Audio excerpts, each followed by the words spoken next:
you both have very inspirational side to you. You both have a driving force inside of you. Now, Anu mentions that, her driving force comes from Gurbani and her kids and everything. And, you've said that your driving force, of course, comes from your family and your kids and from within. Now, with all of this being said, with everything that you have experienced, I won't say, especially to you, Anjali, if life gave you this whole situation again, how would you deal with it? Absolutely not. But if you had to give, if you saw somebody in a similar situation, okay, हम कहते हैं, हिम्मत रखो, हौसला रखो, सब कुछ ठीक हो जाएगा. But sometimes, what, we don't want to hear these words. कभी-कभी मैंने कोई बोलता है ना कि हिम्मत रखो, सब कुछ ठीक हो जाएगा. And I want to say, what, my himmat is running out, my patience are running out, I can't do this anymore. But when you have to give, you want to tell somebody, what, stand in there. What would be the best way that you say it? I know I'm putting you on spot with this now, but if that was a situation that you had to give some kind of a guidance to somebody. Well, I will say that nobody should take life for granted, because you never know what's happening next second. And definitely I'll tell people with my experience, as they move on in life, people should be, especially in our Indian community, a lot of men, they feel they don't want to tell their wives of finances, and women don't want to be bothered. They just want to be leading a very relaxed life. But it's very important, because when trouble comes, it doesn't tell you when come, it just lands. And there's emotionally it's always very difficult, but if you have your awareness to how to handle financial situations, decisions, you have your paperwork all together.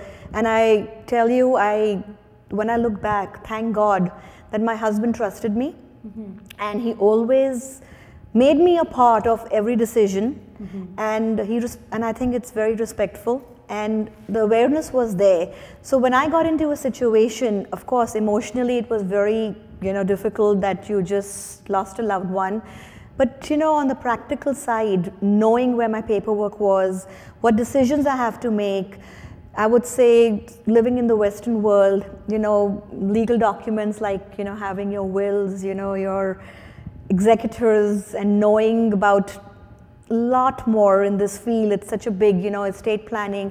It made my life easy, because I was in control. I did not have to involve people. I didn't want to for the advice, because believe me, people give a lot of free advice, and which, I will say again, listen to people. You never know what, which advice you might need, and you can use it in your life.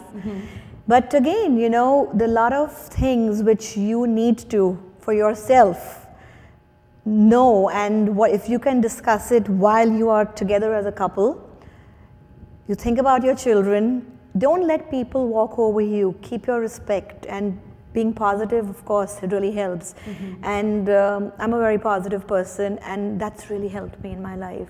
I don't let negative thoughts come my way. I just don't, and it really helps, because it creates a very good aura around you. It helps the children, and if I have to tell anybody how to, I hope no one's ever in my situation. Absolutely. But if they are, I would say, talk, as a husband-wife, talk to each other, be aware of things around you. There shouldn't be, it's not about ego, it's about, being aware, and just, learn how to live life, because it's not easy. Life is not easy. Don't take it for granted.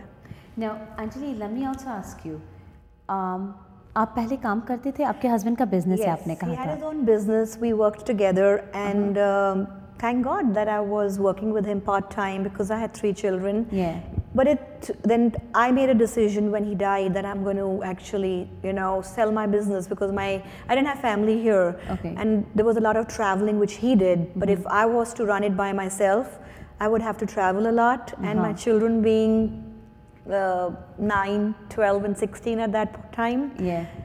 I would have had to put them into a boarding school, and I had just made up my mind I'm going to bring them up, I'm going to raise them, because I never wanted them to ever feel that just because they've lost a dad, you know, they were not mature enough and old enough to understand that, you know, I didn't want them to ever think I'm getting rid of them. Okay. So that's a choice I made. Again, as I said, I always had a God watching over me. Within 3-4 months, I managed to sell the business. Wow. My best friend Reena and Rohit were very instrumental in that. You know, he used to come sit in my office, and you know, they were really there for me. Yeah. And I managed to sell the business. And what do I say? I thank God every day for what he's been there for me, what he's done for me, and good. Life goes on. So you listened to your intuitions and you went Very forward with important to listen to your inner voice, your gut feeling, because sometimes, you know what, your inner voice is telling you the right thing to do. Yeah. Don't get influenced by people. Don't listen. It's good to listen to people and then be your own judge. Don't get carried away, because you know why? You don't want to be an open book. You really want to believe in yourself. It's very important. And when you believe in yourself, people around you respect you more, because they know, you know, they also think twice before they talk to you. They see the confidence in you. It's important. And Yes. you know, when you're a single woman, it's very important, because people can walk all over you otherwise. Absolutely. Yes. It's really nice. I'm actually having goosebumps listening to you, but it's really amazing that you've come through it and you've come so far. It's absolutely amazing. We'll take another short break. I know time seems to be slipping right by us. We'll take a short break. Stay tuned while we continue with these beautiful ladies.